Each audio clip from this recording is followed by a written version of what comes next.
Hello and welcome to a special presentation from the In the Money Players podcast and the In the Money Media YouTube channel. Peter Thomas Fornatal back with you, and I am joined by a man. The shoe's on the other foot, my friend. I'll be the one asking most of the questions this time around. My colleague from Sky Sports Racing. We had a great weekend up in Woodbine last week. Luke Elder, welcome to the show. Welcome. Thank you for having me. This is fantastic. It's an In the Money Media debut. My question is, I did put as my name down the bottom, Luke Elder, English person. Does that show up? Because I didn't know what my qualifications were, but I am English and I'm a person, so I thought that would be good enough. Though that helps. But more than that, you're a man who follows the international scene. I know you're in tune with what it takes to win at a Breeders' Cup. And that's why we're going to start off this show with something special, really kicking off our Breeders' Cup coverage in a way by talking about the top 10 in no particular order with a bonus horse or two. Invaders we're looking forward to seeing from your part of the world. Well, you know, England and Ireland, I guess that counts as your part of the world. They're right next to each other, who are going to be appearing at the Breeders' Cup. I can tell you want to host on some level, so I'll let you pick where we begin. What horse do we want to talk about first as one of the ones we want to see at this year's Breeders' Cup and think we'll see as well? The one that I most want to see is Calandigan, but I don't think we'll see Calandigan. I would love to see him come over. Obviously, the big thing for him is that he's a gelding, so he can't run in the Prix de l'Arc de Triomphe in France. He's not eligible for that race. But I believe the plan is to go for the Champion Stakes, where he will meet probably the most interesting horse. And we will actually start with Ombudsman, because he could be absolutely anything. There's been a lot of will they, won't they with Ombudsman. Obviously, there was no pacemaker for him, or the rabbit, as I believe you guys are affectionately calling them. There was no rabbit in the Eclipse at Sandown. Still managed to win finished second when everything went wrong. He did everything but actually win that contest. And then obviously he went to York, he had the rabbit, and he managed to run down the Godolphin counterpart. He skipped the Irish Champion because they were concerned that there were going to be too many Aiden O'Brien, Ballydoyle runners. And it looks like we're looking at Ascot and we're looking at the Breeders' Cup for Ombudsman. We got a guest in the background there, very briefly, if you're watching on the on the YouTube channel, but it was like half a cameo. I think that Ombudsman is going to be fascinating on USA ground. You think he'll handle all conditions well? I love it when they have the left-handed form. We see the class, we see the late pace, we see how they shine through. It seems like a natural to adapt to conditions. Yeah. 100%. I mean, the ground's going to be perfect for him. We're talking about Del Mar. It would be a miracle if there were any rain around that time of year down in South California. Recently as well, Breeders' Cups at Del Mar, I wouldn't necessarily say they've been pace favouring at times. Maybe towards sprints, yeah, sure. But you can finish down the outside. I point you back to the Godolphin winners from a few years ago, the likes of the Yabir, Space Blues, Modern Games. We'll throw those guys in. I think Ombudsman could be suited by the way this race is run. Now, he's not going to get things his own way because there are plenty of others that will try and do exactly the same thing. You look at Rebels Romance, who will most likely turn up here as well. They're both going to be coming from the back. I think the biggest choice in this contest, Peter, is who's William Buick going to choose? Because He's got two real big choices to make. We know how well he rides Del Mar. Let's say 2 Breeders' Cups ago here at Del Mar, he was the best rider at the meeting, in my opinion. He only rode, I think, 4 races, maybe 3, and I think he won every single one of them. So he's a rider to watch out for when we go stateside. We saw him at Woodbine within the last week, performing well enough. I think he got into poor positions on a couple of runners, but at the same time, Del Mar is a track that we know he does well at.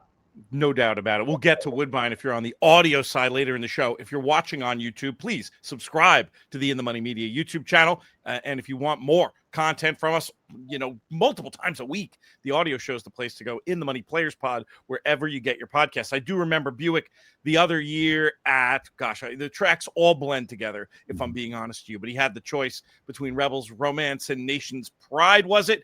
He went the wrong way. The market followed him.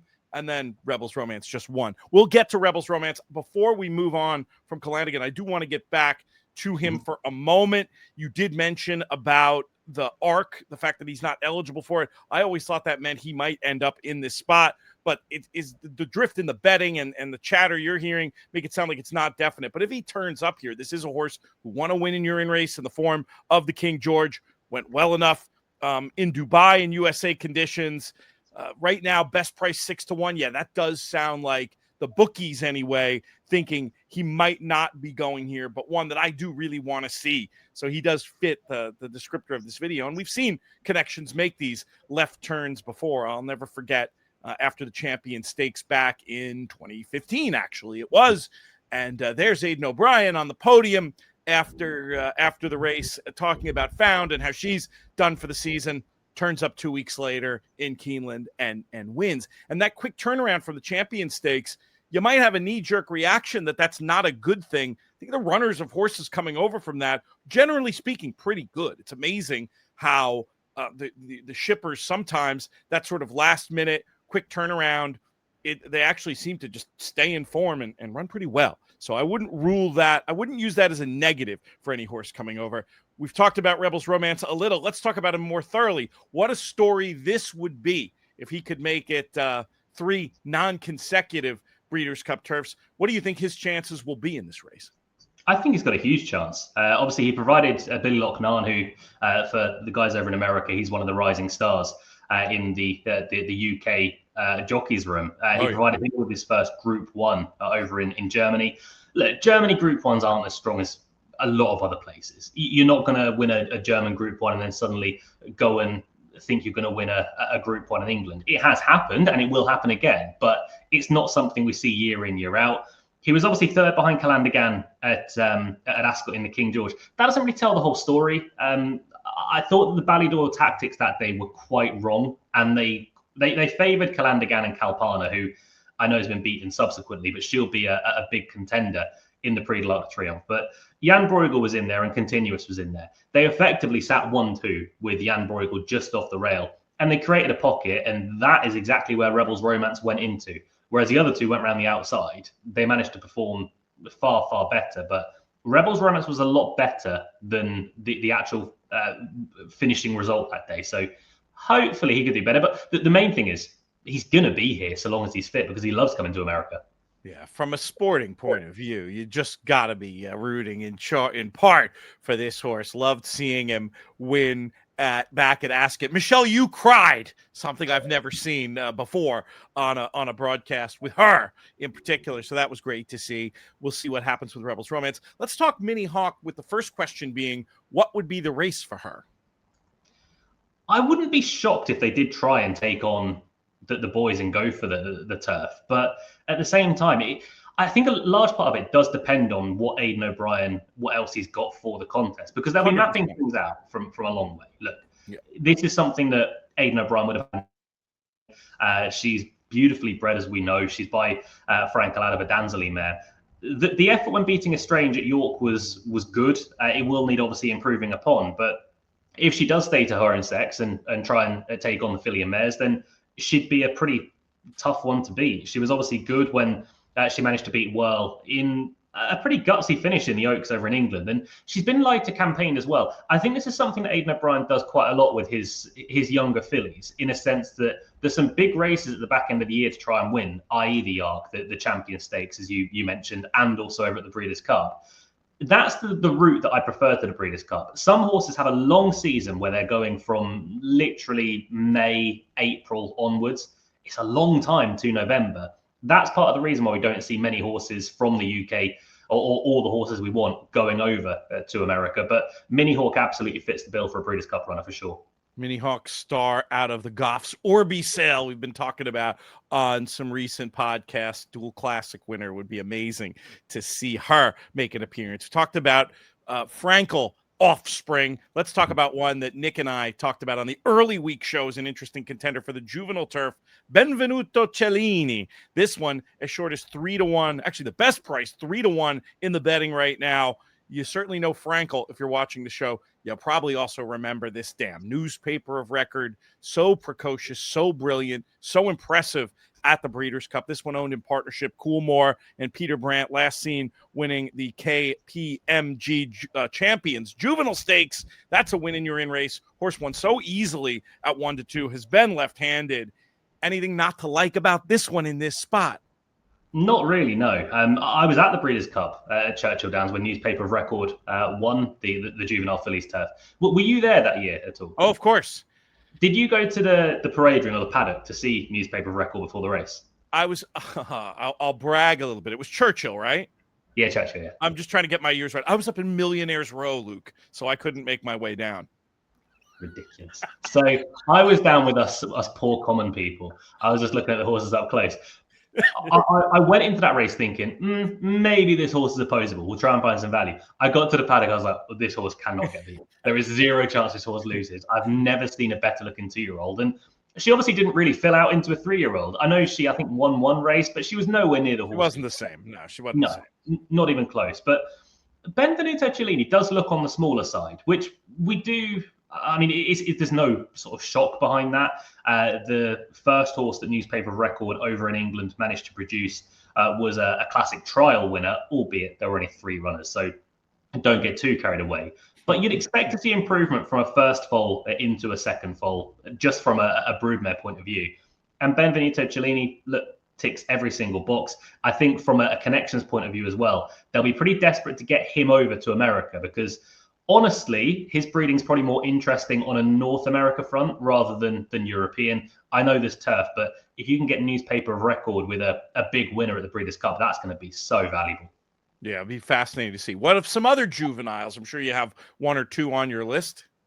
Yeah, I'm hoping Italy goes over. I think that's a very interesting horse. Is a runner that I think is probably more of a seasoned campaigner this year. Has had 4 starts so far. Has been beaten on the last couple, but that's kind of the route that I don't mind seeing for an Aiden O'Brien juvenile. Horses, I think, unquestionable, managed to win the juvenile turf a couple of seasons ago. He was beaten a few times building up towards the Breeders' Cup. The third last time behind Zavateri, that was a good effort. Zavateri is from not unfashionable, that'd be a wrong way of putting it, but a smaller yard compared to the real big guns of Eve Johnson Horton over in England. That third last time behind Zavateri was a good effort. I think this could be the sort of horse to really improve for an American mile and a Californian mile where they go a good clip early on. I think that's going to be a player. And I'm fascinated to see, probably the most interesting horse, maybe at the meeting full stop, if Charles Darwin's around. If he manages to run at the Breeders' Cup, he could be one of those rare horses to do the Royal Ascot Breeders' Cup double, just not quite in the fashion that we expect them to.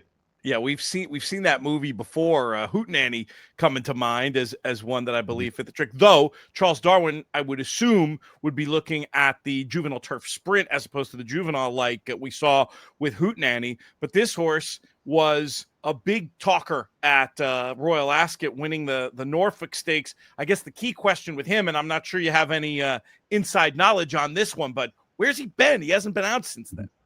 Yeah, not a clue. Honestly, I don't know where he's been. I think he had a little setback, but there's been nothing sort of widely reported. But you go back to Royal Ascot, he managed to win the Norfolk in just a ludicrous time. I mean, he was sent off 8-13. He was getting quite warm before the race. So if you are a backer of Charles Darwin and he does make it to the Breeders' Cup, don't be worried if he's sweating before the race, and don't be worried if he wants to go nowhere near the lead pony, because that is an Aiden O'Brien thing.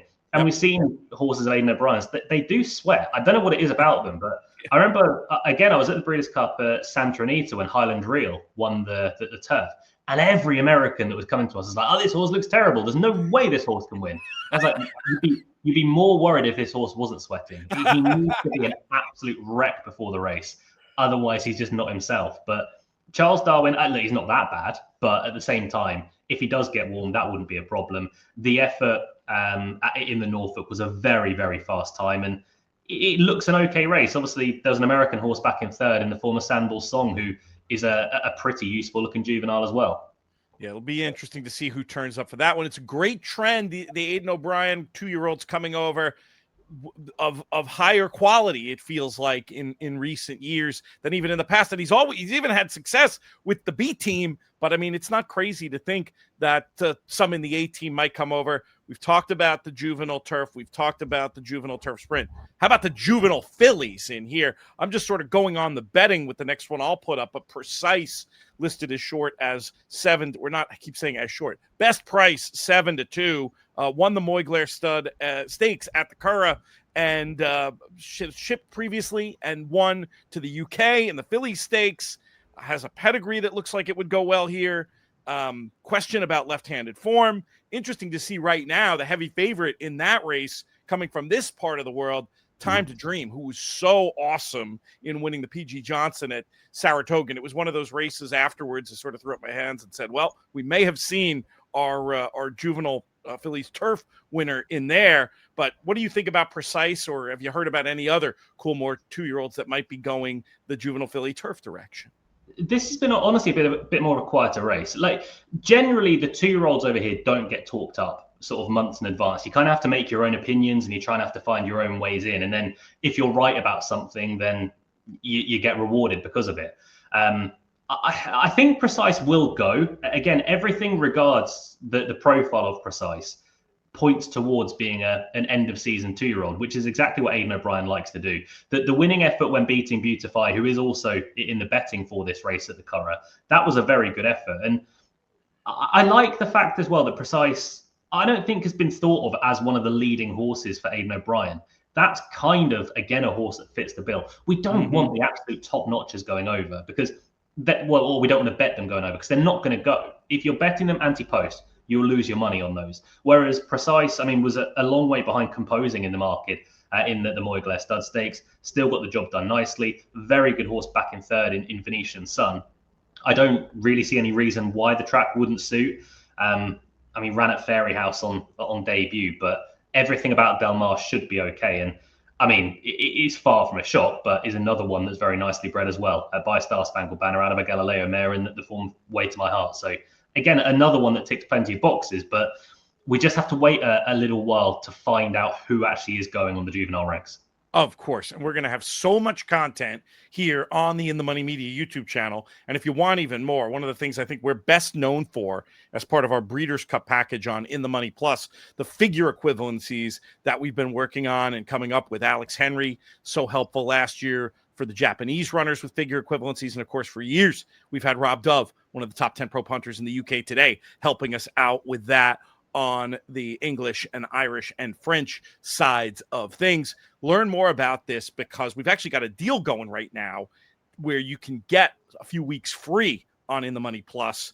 If you subscribe today, we'll carry you right through the Breeders' Cup. We also have packages for a longer term that are even better value. But anyway, check that out. inthemoneypodcast.com/plus. We don't have many spots left here for a top 10, but we'll throw in some honorable mentions. This one might make a top 10 for you, might be more of an honorable mention type. An Australian that you're claiming as your own, Luke. Tell us about Asphora. Yeah, Asphora is about as English as Rebel Romance is America, I'd say. You can see a horse plenty of times and you can claim them as your own, but I love Asphora. The sprinting division in England is terrible. I will be honest. It's not very good. It's open and we have different horses winning each Group 1, which makes life exciting. You never know what's coming at you. But Asphora was very good in the Nunthorpe. Now, the problem for her is that she's Australian. Down in Australia, you don't have that many out-and-out 5 furlong Group 1s or Grade 1s. Not this time of year, right? No, almost full stop. They're generally 5.5 or 6, and that's not a big really, carnival. Yeah. No, it's not who she is. But she comes to Royal Ascot. She ran in the Nunthorpe 2 years ago. She managed to win that. Obviously, this year things didn't quite go to plan as much. But the softer ground is a slight issue for her. Won't be a problem at Del Mar. The question mark is she better running around a bend than she is on a straight track? We know she's very classy. Honestly, she's probably the best sprinter over in the UK right now, for all that she's not, like I say, actually an English runner. But they wanted to come towards the Breeders' Cup last year.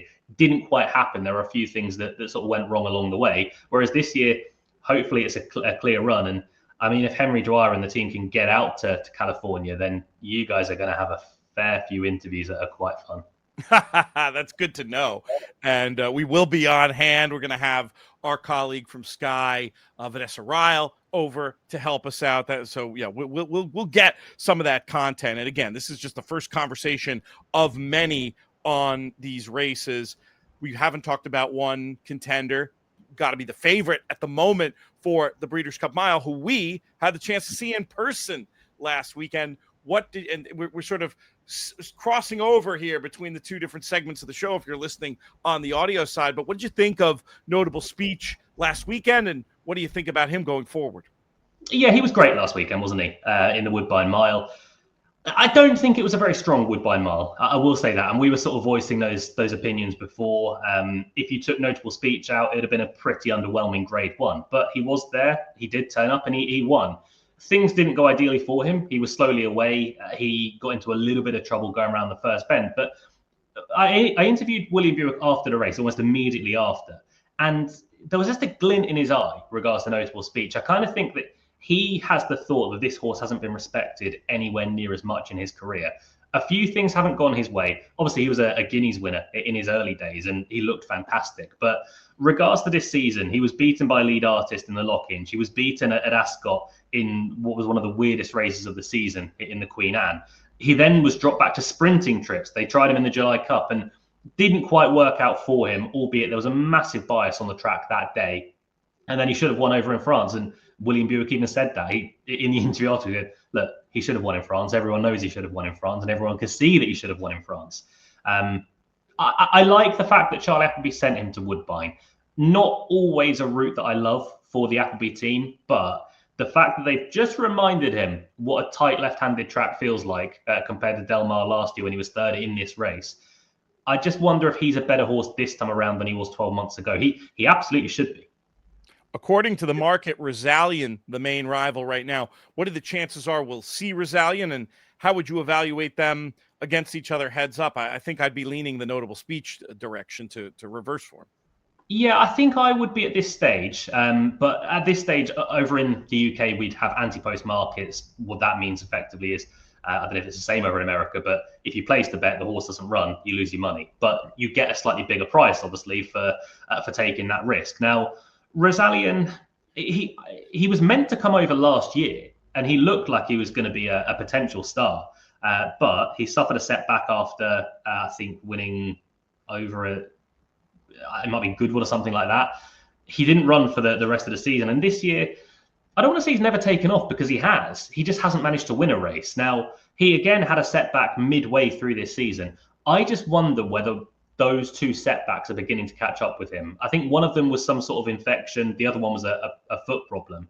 Maybe he's not quite the same horse as he was, or we thought he may well be going into the back end of last year. But one thing I will say, I think American racing would suit him perfectly. It's a strong pace to aim at. I don't see any issue with him running around a bend at all. I mean, he's handled undulating tracks and tight tracks. I mean, Goodwood, he ran very well at when he tried to run down the rabbit in the form of Kirat and just couldn't do that. That was a real speed favouring track as well. So if he turns up, he's a big, big player, Rosalion. But I just have one or two questions that I want him to answer before I dive in head first.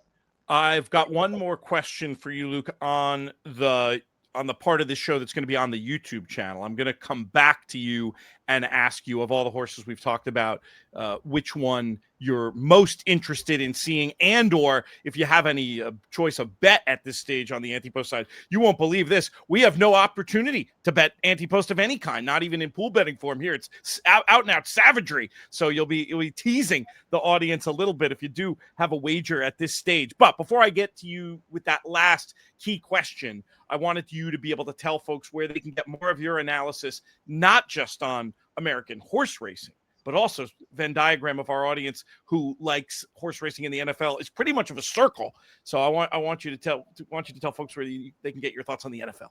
Yeah, just turn up at my house. Just come and ask. It's fine. I can do that. That's all good. The Turf and Touchdowns podcast is where you'll find me on the horse racing front alongside NFL, myself and my buddy, who a few of you might know, Tom Collins. We go through American horse racing each week, and we do when the NFL season's on. Even some in the off season, we talk through our best bets for the NFL season. So come join us on that. That'll be absolutely fantastic. And of course, Sky Sports Racing, if you can get it over in the US, if you've got a, I don't know, VPN or whatever, or you can hack your way in, or if you're just visiting the UK, you can regularly find myself and Peter on the Sky Sports Racing channel, trying desperately to find winners. That's it. That's what it's all about, isn't it? Okay, let's get to that last question. And then on the audio side, we will pivot and we will wrap on the YouTube side. Your pick of the potential shippers from this far out. This is not a final answer. We'll have that show much later for you. But what leaps to mind? Rebels Romance will be the one for me at this stage. We know he's going, so you've got the assurance that he's going to be turning up. And his form this year's been very good. Like I say, the King George didn't go to plan. He managed to win his Group 1 last time around over in Germany. The track will be no sort of issue. He loves traveling. He's a very, very talented horse. And he's kind of an unfashionable horse because he's been around for so long, but he's the best horse Godolphin has got. He's the flag bearer for Godolphin without a shadow of a doubt. Be amazing to see if he can win a third ever Breeders' Cup Turf, something that nobody's ever done. Horses have won 3 Breeders' Cup races, Goldakova coming right to mind there, but 3 Breeders' Cup Turfs, that and non-consecutive too. What training job, what a horse. Luke, great to have you here on the In the Money Media YouTube channel. We encourage people to subscribe. Let us know in the comments who you want to see at this year's Breeders' Cup, and check out one of our other videos. We got a lot of great stuff on the In the Money Media YouTube side.